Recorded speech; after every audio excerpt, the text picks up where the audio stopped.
Ian Duncan, Conservative MEP for Scotland. Norway has decided to catch more than its decided share of blue whiting. What impact might that now have on Scotland? Well, there's two things. There's a question of fairness. It isn't fair for any member state simply to increase its share of the quota.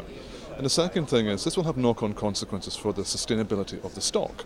And the important thing we have to get here is equity and sustainability. And what the Norwegians are doing destroys both. I mean, we went through that whole scenario over the mackerel crisis when Iceland and the Faroe Islands started catching a lot more than was their due. Is this looking like it could go in the same direction? Is there worrying signs here which will impact on the Scottish fleet? Well, this is surprising to me. We stood shoulder to shoulder with the Norwegians over the question of mackerel and the Icelandic Titanic fishery. And now we find ourselves with the Norwegians declaring to us that their share of 25% must be increased to 40% because that's their due. Well, that's pot and kettle here. You can't condemn the Icelandics for behaving in a certain fashion and then do exactly the same thing yourself and not expect to be condemned by us. This is unacceptable and this must stop.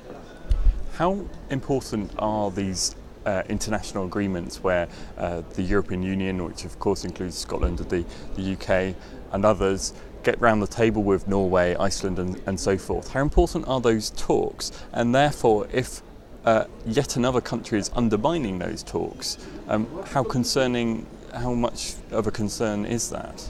Well, these agreements are how we allocate the entitlement to catch fish in the sea. Simple as that. If you start then to undermine that, the confidence is lost. And the whole point is we should be making sure that our agreements ensure we have sustainable fisheries and equitable fishing rights. Norway is behaving badly. It's undermining equity and it's potentially destroying sustainability.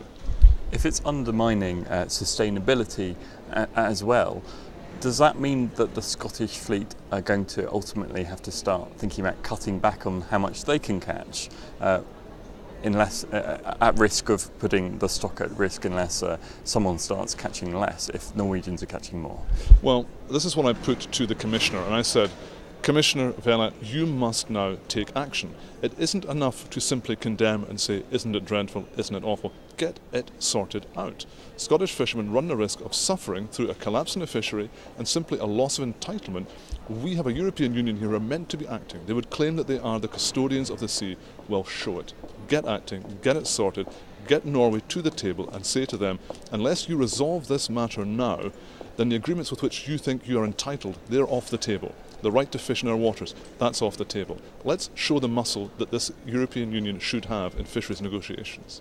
And briefly to wrap up, at what stage does this get critical? How long can this keep going without the EU taking some kind of enforcement action? Well, we all know how long it takes for the EU to grind into gear. We need to start acting today. And that's why I will be calling upon Commissioner Vella once again to act, not to talk about acting. We've got to make sure now that by the end of the year we have certainty back into the blue whiting fishery and confidence among the Scottish fishing fleet.